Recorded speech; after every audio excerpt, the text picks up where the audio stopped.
பத்திரிகையாளராக நான் கரியர் தொடங்கினேன். இந்தியா டுடேல டைரக்டராக ட்ராவல் ஆகிட்டுருக்கேன். இப்போது சக்ரா ஃபவுண்டேஷன் அப்படின்னு ஒரு ஃபவுண்டேஷன் ஸ்டார்ட் பண்ணியிருக்கு. ஹிஸ்ட்ரி ரிலேட்டடாக சில விஷயங்கள் செய்யலான்னு முடிவு பண்ணோம். வர வருஷம் 75th இயர் ஆஃப் இண்டிபெண்டன்ஸ், அதே போல் வர வருஷம் வஉசியோட 150th இயர், ரெண்டும் கம்பைண்டாக வந்தது. வஉசி பற்றி தேடி தேடி படிக்கும்போது ஜென்ரலாக சில விஷயங்கள் எல்லாருக்கும் தெரியும், கப்பல் ஒட்டிய தமிழன் அப்படின்னு. ஆனால் அவரோட ஸ்டோரியில் பார்த்தீங்கன்னா மிகப்பெரிய ஆக்ஷன் சீக்வன்சஸ்லாம் இருக்குது. 3rd ஜென்ரேஷன் ஆஃப் லாயர், அப்பா லாயர், தாத்தா லாயர், அவர் லாயர். அடுத்தது மிகப்பெரிய செல்வந்தரான குடும்பம். எந்த அளவுக்கு அப்படின்னா அவர் படிக்கிறதுக்கு தனி பள்ளிக்கூடம் கட்டி கொடுத்தப்போ எல்லாம் இருந்து ஃப்ரீடம் ஃபைட்டுக்குள்ளே இறங்கினார். அவரோட வியூகம் வித்தியாசமாக இருந்தது. எப்படி வியாபாரத்திற்காக வந்து நம்மளை அடிமைப்படுத்தினாங்களோ அந்த வியாபாரத்தில் அவங்கள முடிக்கணும்னு முடிவு பண்ணி தான் அவ்வளோ பெரிய பிரிட்டிஷ் எதிர்த்து 2 கப்பல், லாவோ அண்ட் காலியோ அப்படின்னு சொல்லி 2 கப்பலில் ஃப்ரான்ஸ்லேருந்து வாங்கி சக்ஸஸ்ஃபுல்லாக ரன் பண்ணார். And he is the very first person to introduce share market in India. அதே மாதிரி தொழிற்சங்கம், தொழிலாளர்கள் போராட்டம் அப்படின்னு ஒரு ஆரம்பித்து வச்சதும் அவர் தான். அரெஸ்ட் பண்ணப்பட்டாங்க. அவரோட எல்லா கனவும் சரிக்கப்பட்டுச்சு. இரட்டை ஆயுள் தண்டனை கொடுக்கப்பட்டுச்சு. 18 மணி நேரம் செக்கிலுக்க விட்டாங்க. அந்த ஜெயில் வாழ்க்கையில் இவர் லாயராக இருந்ததுனால ஃபைட் பண்ணி இரட்டை ஆயுள் தண்டனையை 8 வருஷமாக குறைச்சார். அந்த 18 மணி நேரம் செக் இழுத்துட்டு அன்னைக்கு ஒரு மனுஷன், சராசரி மனுஷன் என்ன பண்ண போகிறான்? கையெல்லாம் இதாகும். அந்த மனுஷன் புக் எழுத ஆரம்பிக்கிறாரு. திருக்குறள் உரை, the first motivational book in Tamil, James ஆலனுடைய டிரான்ஸ்லேஷன். இவ்வளோ கஷ்டத்துக்கு கூடவே ட்ராவல் பண்ண தன்னோட ஒய்ஃபுக்கான பயோகிராஃபி. இப்படி ஃபுல்லாக அந்த தமிழில் 16 புத்தகங்களுக்கு மேலே எழுதுகிறார். இவரை செலிப்ரேட் பண்ணணும்னு நினைக்கும் போது உருவானது தான் இந்த பெருங்காற்றே. பெருங்காற்றாய் எழுவோம் அப்படிங்கிறது அவருடைய ஒரு கோஷம். அவரை பற்றி பேசாத, அவரை பற்றி பதிவு செய்யாத இந்திய தலைவர்களே இல்லை. அவ்வளோ வீரியமிக்க ஒரு சுதந்திர போராட்ட வீரன் தான் இந்த வஉசி. அவரை தேசம் முழுக்க கொண்டாடிக்கிட்டு இருக்கோம்.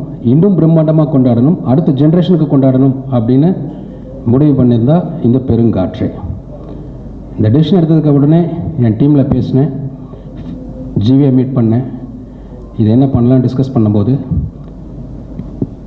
பெருங்காற்றை ஒரு ஆல்பமாக கொண்டு வரலாம் அப்படின்னு முடிவு பண்ணோம். ஒரு song, 75th year of independence. எல்லாருக்கும் தெரியும் 50th இயர் ஆஃப் இண்டிபெண்டன்ஸில் ரஹ்மான் சார், வைரமுத்து, பரத் பாலா கூட்டணியில் தாய் மண்ணே வணக்கம் பாட்டு தேசிய அளவில் பெரிய எழுச்சி அந்த ஜென்ரேஷனுக்கு கொடுத்துச்சு. அந்த மாதிரி 25 இயர்ஸ் கழித்து வரக்கூடிய 75th இயர் ஆஃப் இண்டிபெண்டன்ஸில் உருவாகிற பாட்டு பெரிய எழுச்சியை கொடுக்கணும். நெக்ஸ்ட் ஜென்ரேஷனுக்கு இந்த கம்ப்ளீட் ஃப்ரீடம் ஃபைட்டர்ஸை பற்றி தெரியணும் அப்படிங்கிறத முடிவு பண்ணோம்.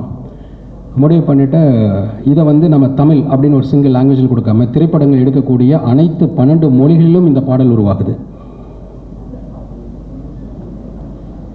12 லாங்குவேஜஸில் டாப் மோஸ்ட் லிரிக் ரைட்டர்ஸ், அதை பற்றி அந்த எப்படி பாட்டு பண்ண போகிறதுங்கிறத ஜிவி சொல்வார்.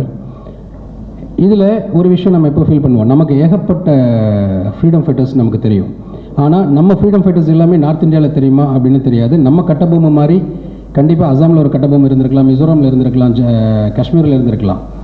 நமக்கு அவங்கள பற்றி தெரியாது. பெருவாரியாக ஒரு 10, 15 பேர், 20 பேர் பற்றி தான் நம்ம படிச்சுக்கிட்டே இருக்கோம். இதை இந்த சாங்கில் எஸ்டாப்ளிஷ் பண்ணணும் அப்படிங்கிற ஒரு ஐடியாவில் இந்த சாங்கோட விஷுவல் கண்டென்ட்டில் காஷ்மீர்லேருந்து கன்னியாகுமரி வரைக்கும் நம்ம பல இடங்கள் நம்ம ஷூட் பண்ண போகிறோம்.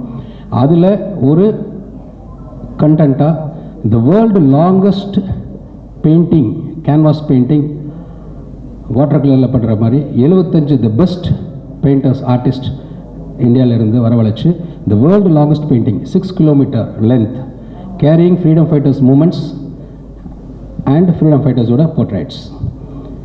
நம்ம பூலித்தேவனில் ஆரம்பித்து, தமிழ் தான் எல்லாத்துக்கும் முன்னாடி, பூலித்தேவனில் ஆரம்பித்து, மருதசோரில் ஆரம்பித்து, கட்டபொம்மை ஊமதுரையில் ஆரம்பித்து, வஉசியில் போய், பாரதியில் போய், அப்படியே கம்ப்ளீட் இந்த ஈவெண்ட் தமிழ்நாட்டில் நடக்க போகுது.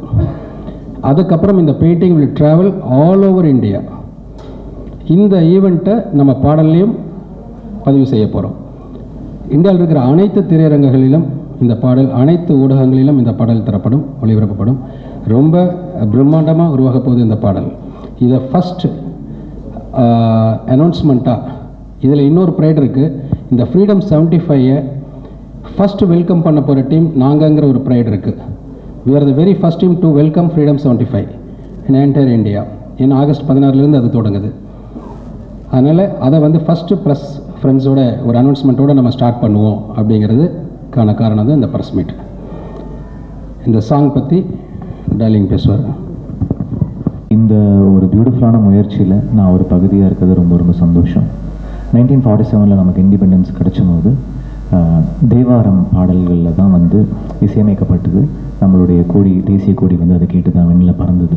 ஸோ 75 வருஷம் கழித்து நம்மளுடைய இண்டிபெண்டன்ஸை செலிப்ரேட் பண்ணுறதுக்கு நான் ஒரு சாங் பண்ண எனக்கு ஒரு வாய்ப்பு கிடைச்சதுக்கு ரொம்ப ரொம்ப சந்தோஷம். நான் வந்து என்னுடைய தேசத்தையும் என்னுடைய மொழியும் நான் ரொம்ப நேசிக்கிறேன். அண்ட் நம்மளோட ஃப்ரீடம் ஃபைட்டர்ஸை வந்து நான் செலிப்ரேட் பண்ணணும்னு நினைக்கிறேன். ஸோ என்னுடைய சைட்லேருந்து ஒரு நல்ல ஒரு சாங், ஒரு பியூட்டிஃபுல்லான ஒரு சாங் பண்ணி இந்த நிகழ்ச்சியிலையும் இந்த செலிப்ரேஷனையும் ஸ்டார்ட் பண்ணி வைக்கிறதுக்கு ஒரு பகுதியாக நான் இருக்கிறதுக்கு எனக்கு வாய்ப்பு கொடுத்த என்னுடைய டீம், ராஜசேகர் சார், அப்புறம் நம்ம ஆடி ராஜசேகர் சார், நம்ம என்டையர் டீமுக்கும் நன்றி ஃபார் என்னை யோசித்ததுக்கு. நான் ரொம்ப சந்தோஷமாக இருக்கேன் இந்த சாங்கில் ஒரு பார்ட்டாக இருக்கிறதுக்கு. நம்ம வந்து நம்மளுடைய ஃப்ரீடம் ஃபைட்டர்ஸை வந்து செலிப்ரேட் பண்ணணும். எல்லா ஸ்டேட்லேயுமே ரொம்ப என்ன சொல்கிறது, அவங்க லைஃப்பை கொடுத்து நமக்கு ரொம்ப சாலிடான ஃப்ரீடம் ஃபைட்டர்ஸ் இருக்காங்க. அவங்க எல்லோரையும் செலிப்ரேட் பண்ணுறதுக்கு இந்த 75th இயர் வந்து நமக்கு ஒரு நல்ல சான்ஸாக இருக்குது. அதேமாதிரி வஉசியை நம்ம செலிப்ரேட் பண்ணுறதுக்கும் ஒரு பெரிய சான்ஸாக இருக்குது. So I'm really happy. பெருங்காற்றையில் நான் ஒரு பகுதியாக இருக்கிறது. 12 மொழியில் வந்து இந்த சாங் பண்ண போது best singers, best lyric writers எல்லாருமே ஒரு பாட்டாக இருக்க போகிறாங்க. ஸோ ஒரு நல்ல சாங்காக இது அமையும் நான் நம்புகிறேன். உங்கள் எல்லாருடைய பிளெஸிங்ஸும் வேணும். And I hope it becomes a very huge success. Thank you so much. ஆரம்பிச்சு சத்தியமில் ஒரு சின்ன விஷயத்தை ஞாபகப்படுத்தணும்னு ஆசைப்பட்றேன். சத்தியம் என்னுடைய படம். நான் இந்தியா டுடேயில் ஒர்க் பண்ணி பிபிசி அண்ட் நேஷ்னல் ஜியோகிராஃபிக்லாம் டாக்குமெண்ட்ரி ஃபிலிம் மேக்கராக இருந்தேன். அதுக்கப்புறம் சுரேஷ் கிருஷ்ணா மூலமாக ட்ராவல் ஆகி சத்தியம் என்னோடய ஃபஸ்ட் ஃபிலிம். டெக்னீஷியன் ஃபிக்ஸ் பண்ணிகிட்டு இருக்கும்போது எனக்கு ஒரு அறிவும் இல்லை. காக்க எல்லாம் பார்த்து ஒரு மாதிரி பிரமிச்சிருந்த நேரம் ஒரு கால் வருது. சார், இது மாதிரி சத்தியம்னு ஒரு படம் பண்ணுறீங்களா? நான் கேள்விப்பட்டேன் கனல் கண்ணன் மாஸ்டர் மூலமாக. ஆல் த பெஸ்ட் சார், நல்ல காப் ஸ்டோரின்னு கேள்விப்பட்டேன். ஆல் த பெஸ்ட் சார் அப்படின்னார்.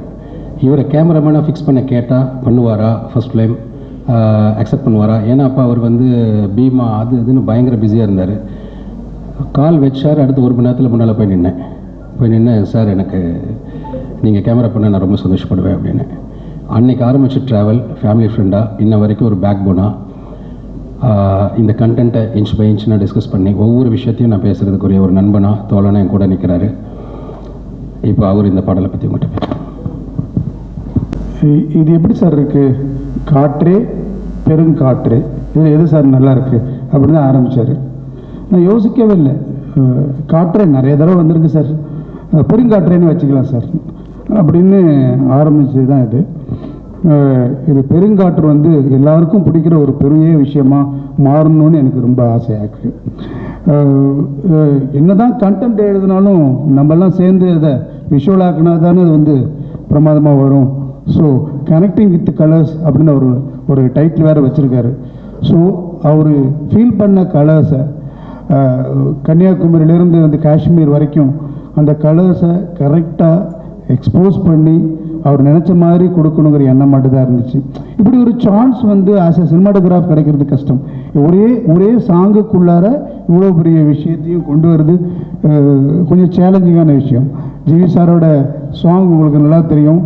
அவர் என்ன மாதிரியான ஆடியன்ஸையும் கனெக்ட் பண்ணுவார். ரொம்ப ஈஸியாக கனெக்ட் பண்ணுற ஒரு ஜிவி சார்.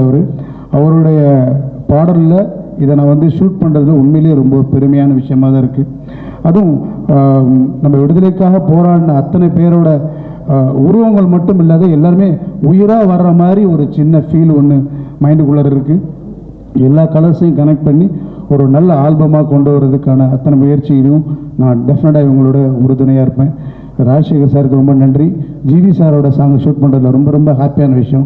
இப்போ கூட நேற்று கூட அவரோட சாங் வந்து ருத்ரன் படத்தில் ஷூட் பண்ணப்போ எல்லாரும் கண் கலங்கிட்டு இருந்தாங்க. இன்னும் பார்த்தா அம்மா பற்றிய பாடல் வந்து ஜனனிக்கு பிறகு இந்த பாடல் வந்து எனக்கு அவ்வளோ பிடிச்சிருந்துச்சு. ஸோ அவரோட ஒர்க் பண்ணுறதுல ரொம்ப ரொம்ப ஹாப்பியான விஷயம். இந்த விஷயங்கள் வந்து கரெக்டாக கொண்டு போகிற உங்களை எல்லாருக்குமே என்னுடைய ரொம்ப ரொம்ப தேங்க்ஸ். இதை கொண்டு போய் எல்லாருக்கும் மக்களுக்கு சேர்க்கணும். Thank you very much. Gujarati and Konkani. These are the 12 languages. Hello sir.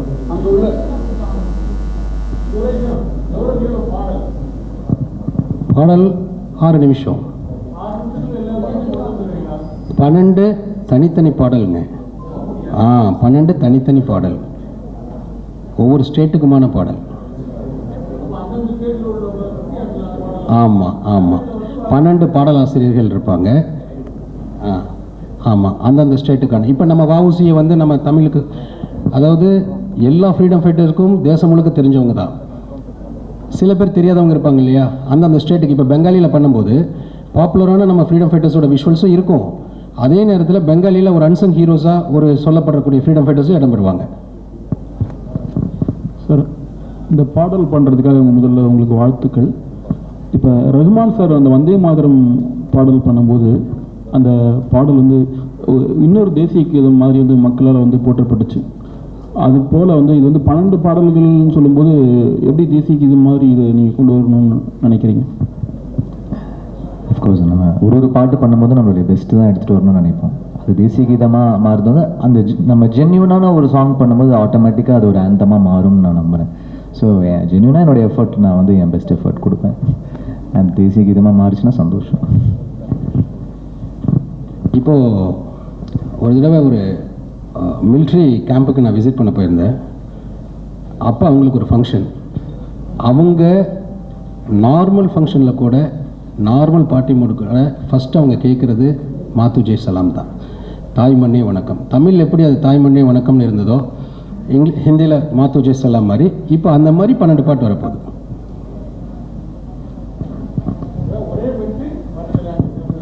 ஆமாம்,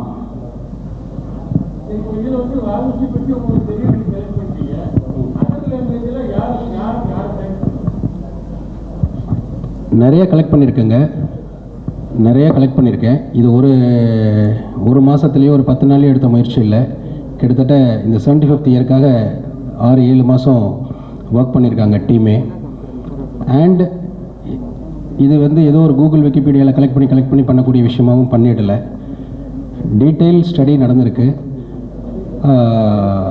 இதில் இன்னொரு ஸ்பெஷல் விஷயம் ஒன்று இருக்குது. வஉசியில் ஒரு பெரிய ஒரு உயர்மட்ட குழு மாதிரி நாங்கள் ஃபார்ம் பண்ணியிருக்கோம். இந்த இதுக்கே ஜட்ஜஸில் ஆரம்பித்து ஐஏஎஸ் ஆஃபீஸர்ஸ்லேருந்து எல்லாருமே அந்த குழுவில் இருக்காங்க, மிக முக்கியமான நபர்கள். இதை ஃபஸ்ட் லுக் போஸ்டரை நம்ம வஉசியோட 150th செலிப்ரேட் பண்ணும்போது they will all be here. அவங்க எல்லாத்தையும் காமிப்போம்.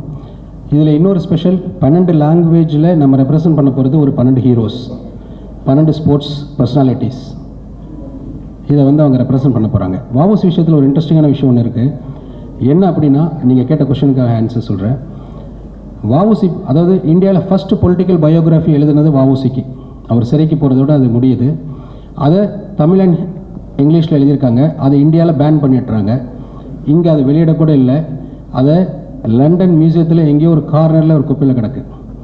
அதை லைப்ரரியன் ரங்கையா முருகன் அப்படிங்கிறவர் அதை மீட் எடுத்து கொண்டாந்துருக்காரு.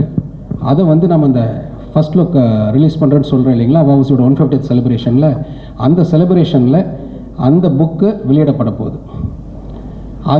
அது இல்லாமல் அவரோட கம்ப்ளீட் பயோகிராஃபியும் அவர் கம்ப்ளீட் பண்ணுறார். ரெண்டாவது, வஉசியோட ஃபேமிலி இப்போ நம்மளோட தான் இருக்காங்க, நம்ம டீமுக்குள்ளே தான் இருக்காங்க. அப்போது அது மட்டும் இல்லாமல் அவரோட 16 புத்தகங்கள் சொன்னேன் பார்த்தீங்களா, அந்த 16 புத்தகங்களும் வஉசி பெட்டகம்ங்கிறது கம்ப்ளீட் ஒர்க்ஸ் ஆஃப் வஉசின்னு அது வெளியிடப்பட போகுது. த தேர்ட் திங், 150 அப்படிங்கிறதுனால வஉசி 150 அப்படின்னு தமிழ் ஆளுமைகள் 150 பேர் எழுதுகிற ஒரு கட்டுரை தொகுப்பும், it's a coffee table book மாதிரி தமிழ் அண்ட் இங்கிலீஷில் கம்ப்ளீட்டாக அதை கொண்டு வரோம். கிட்டத்தட்ட அந்த வஉசியோட ஃபேமிலியிலேயே ஒரு 90 பேர்த்தை கலெக்ட் பண்ணியிருக்காங்க. திலகரில் ஆரம்பித்து லாலா லஜ்பத்தில் ராயில் ஆரம்பித்து எல்லாரும் நம்ம ஊரில் பாரதியார் எழுதுனதுலேருந்து சுப்பிரமணிய சிவம் எழுதுனதுலேருந்து குன்றக்குடி எல்லாரும் மாப்போசி எழுதுன வரைக்கும் கலெக்ட் பண்ணியிருக்காங்க. we are going to collect everything. அந்த மாதிரி இதில் எப்படி ரங்கையா முருகன் எங்கள் டீமில் இருந்து ஒர்க் பண்ணுறாரோ, எப்படி வாவுசியோட ஃபேமிலி இருக்காங்களோ, அந்த மாதிரி இதுக்கான டீம்ஸ் ஒவ்வொரு இடத்துல இருக்காங்க. அவங்கள வந்து நாங்கள் ஃபிக்ஸ் பண்ணியிருக்கோம். காமனான டீம் வச்சு கம்ப்ளீட் இதில் போயிருக்கு. இன்னும் சொல்லப்போனால் ஜேர்னலிஸ்ட்டாக இருந்ததில் எனக்கு அது பெரிய சப்போர்ட்டிவாக இருக்குது. ரெண்டாவது ஹிந்தி ஃபிலிம் பண்ணிகிட்ருக்கேன் இப்போது. அதில் வந்து ஒரு பயோபிக் பண்ணுறேன். அந்த பயோபிக்குக்காக மேக்ஸிமம் நான் வந்து அது ஒரு 1940s அதுக்கான ரிசர்ச்சில் இருக்கேன். அதில் இருக்கும்போது எனக்கு இதுவும் கொஞ்சம் வசதிப்பட்டு இருந்தது. எல்லாமே ரொம்ப அத்தன்டிகேட்டடாக இருக்கும் இந்த ஆல்பம். அந்த வர கேரக்டர்ஸ், அதில் வரக்கூடிய நீங்களுக்கு கேள்விப்பட முடியாத ஹீரோஸ்லாம் இருக்காங்க. நம்ம கேள்விப்பட்டதுக்கு பின்னால் இவ்வளோ ஸ்டோரிஸ் இருக்குங்கிறதே உங்களுக்கு ஆச்சரியம் வரும். இது எல்லாமே ஆப்பாக, டிஜிட்டைஸாக, கிண்டில் வெர்ஷனாக, யூடியூப் வெர்ஷனாக எல்லாத்துலேயும் வந்துடும்.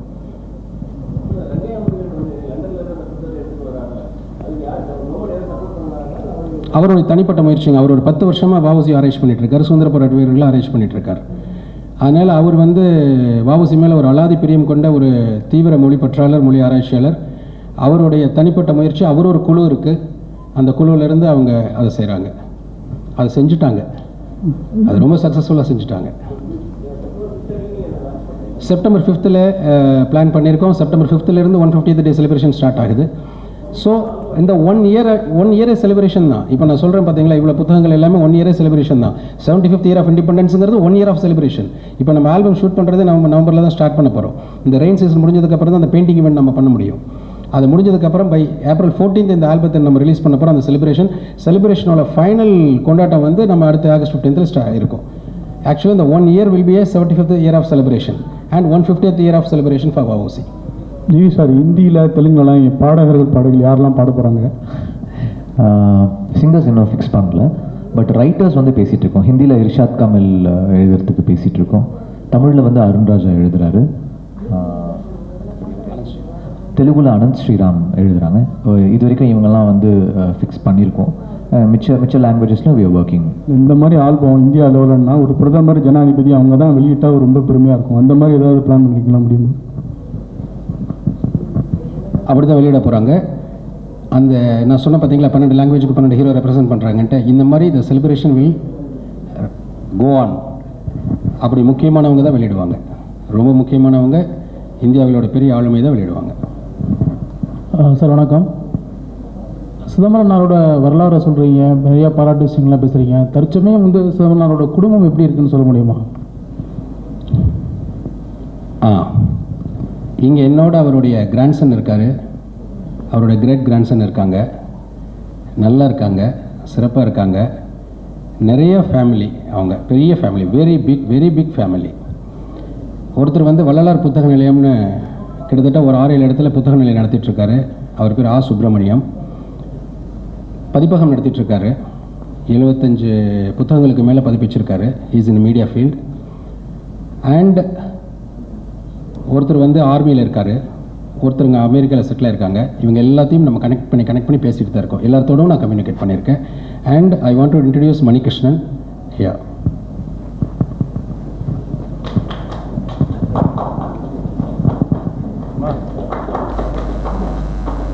சுப்பிரமணியம் என்கிற மணிகிருஷ்ணன்.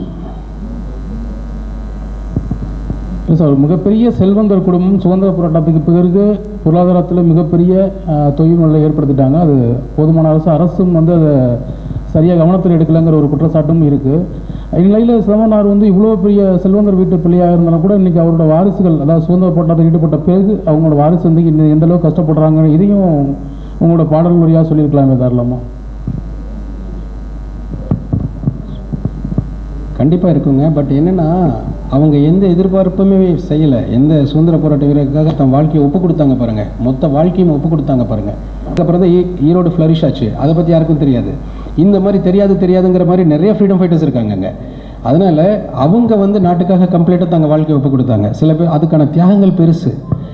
யோசிச்சு பாருங்கள், லக்ஸூரியோட உச்சம். அவர் புதுசாக எதுவுமே சம்பாதிக்க தேவையில்லை. He is a most wanted lawyer in India. அப்போது படிப்பும் இருக்குது, இதுவும் இருக்குது, செல்வமும் இருக்குது.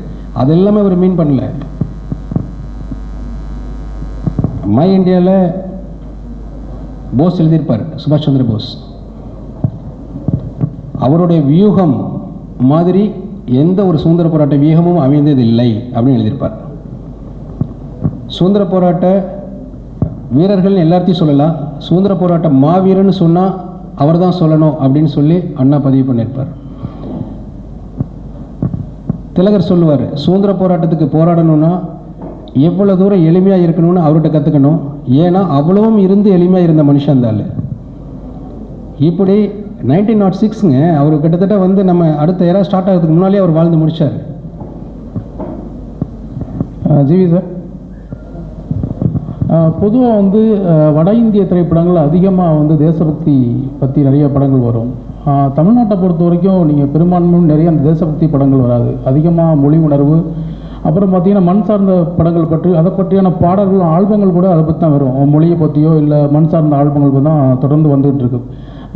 ரொம்ப அத்திப்பூத்த மாதிரி தான் 1-2 தான் தேசிய அளவிலான இந்த ஆல்பங்கள் பாடல்கள்லாம் வெளியிடுது. இதை எப்படி பார்க்குறீங்க? இல்லை நம்ம எப்படி இதை பயணிக்கிறோம்னு நினைக்கிறீங்க? மேபி அது அந்த கமர்ஷியல் சக்ஸஸ் ஆஃப் அந்த மாதிரி வெஞ்சர்ஸ்னு கூட சொல்லலாம். லைக் இப்போ நார்த்தில் வந்து சில படங்கள் வந்து அது பயங்கரமாக ஒர்க் அவுட் ஆகியிருக்கலாம், இங்கே சில பண்ண முயற்சிகள் வந்து ஒர்க் அவுட் ஆகாமல் இருந்திருக்கலாம். வரணும்னு தான் நான் நினைக்கிறேன். டெஃபினட்டாக I feel that there are great scripts. பெரிய பெரிய ஸ்டோரிஸ்லாம் நம்மளுடைய ஃப்ரீடம் ஃபைட்டர்ஸ்கிட்டையும் நம்மளுடைய இண்டிபெண்டன்ஸ்லையும் இருக்குது. அது எல்லாமே படமாக்கப்படணும்னு தான் நான் நினைக்கிறேன். I am actually waiting to score or perform in films like that. அந்த மாதிரி நிறைய ஃபிலிம்ஸ் வரணும், நிறைய சாங்ஸ் வரணும். மேபி இது ஒரு தொடக்கமாக கூட இருக்கலாம். என்னுடைய முயற்சி இது. ஸோ என் சைட்லேருந்து இந்த சாங் ஒரு ஃபஸ்ட் அட்டெம்ப்டாக கூட இருக்கலாம். ஜிவி சார், இந்தியாவில் நூற்றுக்கணக்கான பேர் சுதந்திர போராட்டத்துக்கு பாட்டிருக்காங்க. நம்ம சென்னையில் பார்த்தீங்கன்னா மகாத்மா காந்தி தெரு இருக்குது, நேரு தெரு இருக்குது, பட்டேல் தெரு இருக்குது, நம்ம ஏகப்பட்ட பேர் தெரு இருக்குது. டெல்லியிலையோ பக்கத்து மாநிலத்தில் கூட வஉசி தெருன்னு கிடையாது, கட்டபொம்மன் தெருன்னு கிடையாது, பூலித்தேவன் தெருன்னு கிடையாது. பக்கத்து மாநிலத்தில் தமிழ்நாட்டில் மட்டும் தான் இருக்குது. நீங்கள் வந்து டெல்லிக்கு போனால் வஉசி தெருன்னு இருக்கா, ஆந்திராவில் இருக்கா. ஆனால் நம்ம வந்து தமிழ்நாட்டில் நார்த் இந்தியாவில் எல்லாரையும் தலைவர் தெரிவித்து எல்லாத்தையும் கொண்டாடுது. அது ஏன்? அது ஏங்கிறத விட அதை உருவாக்குவோங்கிறதுக்கு தான் நம்ம இப்போ செய்கிறோம். பார்லிமெண்ட்டில் அவளோட ஃபோட்டோகிராஃப் இருக்குது. அந்த மாதிரி விஷயங்களை அடுத்தடுத்த ஜென்ரேஷன் இப்போ நீங்கள் கேட்குற மாதிரி கேள்விகள் இந்த பாட்டிலே இருக்குது.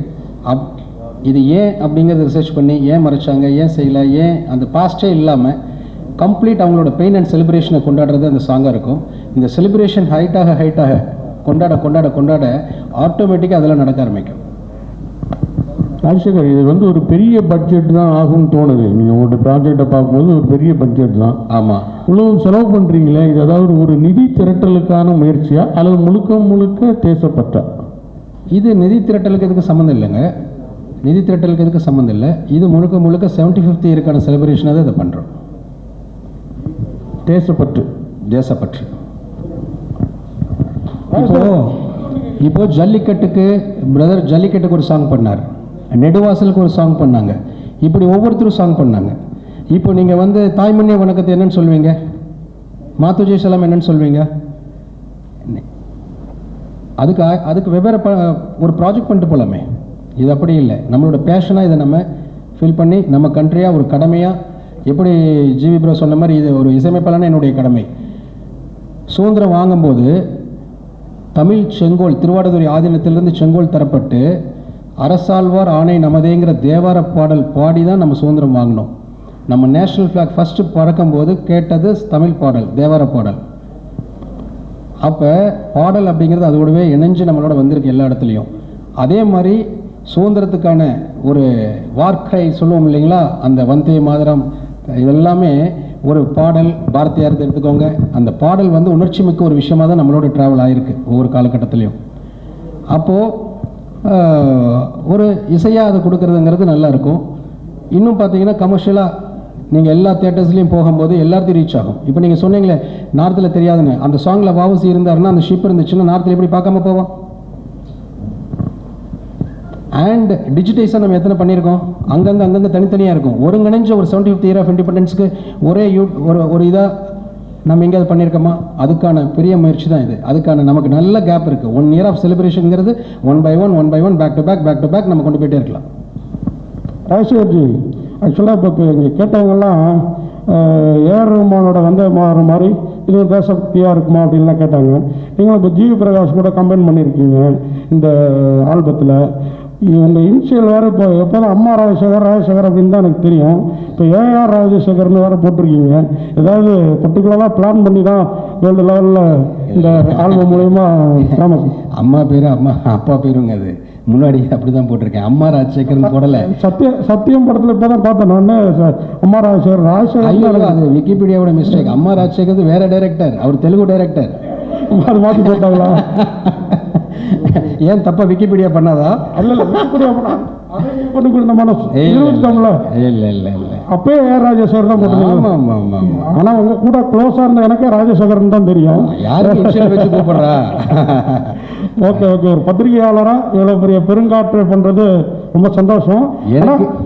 ஆனால் இது பெருங்காற்று அப்படிங்கிறது காற்றே பெருங்காற்று இன்னும் பொயட்டிக்காக இருக்கும். நீங்கள் அதை யோசிச்சிங்களா?